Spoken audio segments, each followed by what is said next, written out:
श्री कृष्ण द्वारा पौंड्रक का वध। वैशंपायन जी कहते हैं, जन्मेजय तदनंतर प्रतापी भगवान वासुदेव ने बाण लेकर सहसा उस पहने बाण के द्वारा पौंड्रक पर प्रहार किया। पौंड्रक वासुदेव ने भी 10 शीघ्रगामी बाणों द्वारा वृष्णिवंशी एवं वृष्णि कुल नंदन वासुदेव पर शीघ्र ही आघात किया। उस मिथ्या वासुदेव ने दारुक को 25, घोड़ों को 10 और यदुकुल तिलक श्री कृष्ण को 70 बाण मारे। तब केशी हंता यदुनंदन केशव ने देर तक हंसकर मन ही मन उसकी प्रशंसा करते हुए कहा, पौंड्रक बड़ा ढीठ है। उसके बाद शत्रुसूदन बलवान केशव ने शांग धनुष को खींचकर उस पर तीखे नाराज का संधान किया और उसके द्वारा पौंड्रक की ध्वजा काट डाली। तत्पश्चात यदुनंदन श्री हरि ने उसके सारथी के सिर को धड़ से अलग करके 4 उत्तम सहायकों द्वारा चारों घोड़ों को मारकर उस राजा के रथ को भी तोड़ फोड़ डाला तथा दोनों पार्श्व रक्षकों को घायल करके उसके रथ के पहियों को तिल तिल करके काट डाला और वे कुछ मुस्कुराते हुए से खड़े हो गए। तब पौंड्रक तुरंत ही रथ से कूद पड़ा और एक तीखी तलवार लेकर उसने भगवान केशव पर चला दी। भगवान केशव उस तलवार के 100 टुकड़े करके चुपचाप रथ पर बैठे रहे।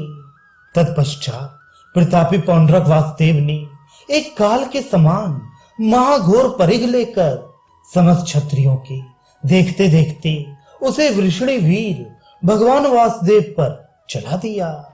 तब जगदीश्वर यदुनंदन ने उस परिघ के 2 टुकड़े कर दिए।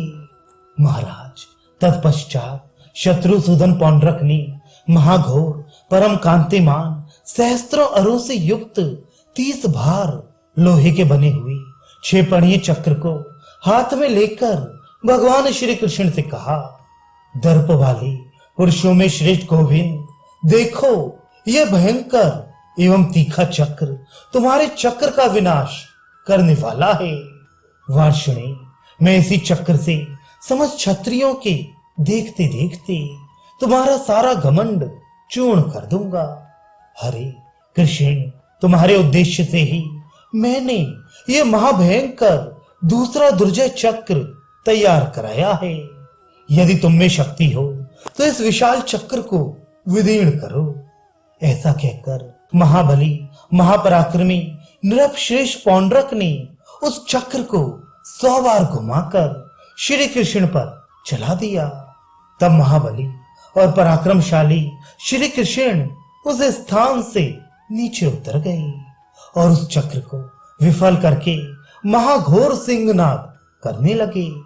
पहले तो भगवान देवकी नंदन उसका साहस देखकर विस्मित हो उठे और ये कहने लगे कि अहो, पौंड्रक का दुस्सह पराक्रम और धैर्य अद्भुत है। यही सब सोचकर जगन्नाथ श्री कृष्ण अपने उत्तम रथ से उतर पड़े थे।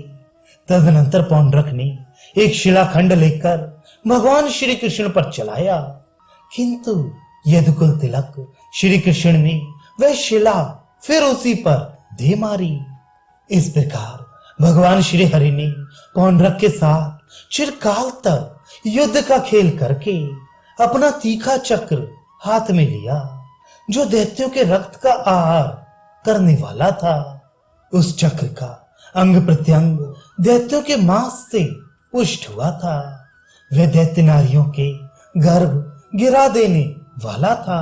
उसका निर्माण स्वर्ण से हुआ था। वह घोर चक्र दैत्यों और दानवों का नाश करने वाला था। उसके अरे कभी सहस्त्रों की संख्या में प्रकट होते थे और कभी सैकड़ों की। ऐश्वर्य ही उसका कवच था। वह देवगणों द्वारा पूजित उत्तम अस्त्र, नित्य अद्भुत तथा दैत्यों को भयभीत करने वाला था। सर्वव्यापी शांग धनुर्धर पापहारी श्री कृष्ण सदा उस अस्त्र से युक्त रहते हैं। गोविंद ने उसी अस्त्र से नृपश्रेष्ठ पौंड्रक को मार डाला। उसके शरीर को विदीर्ण करके वह मांसभोजी चक्र पुनः शीघ्र ही सर्वेश्वर श्री कृष्ण के हाथ में आ गया।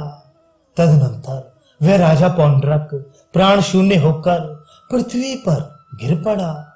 जिनके स्वरूप को समझना अत्यंत कठिन है, वे सर्वसमर्थ भगवान विष्णु हरि पौंड्रक का वध करके यादवों से पूजित हो सुधर्मा नामक सभा में चले गए।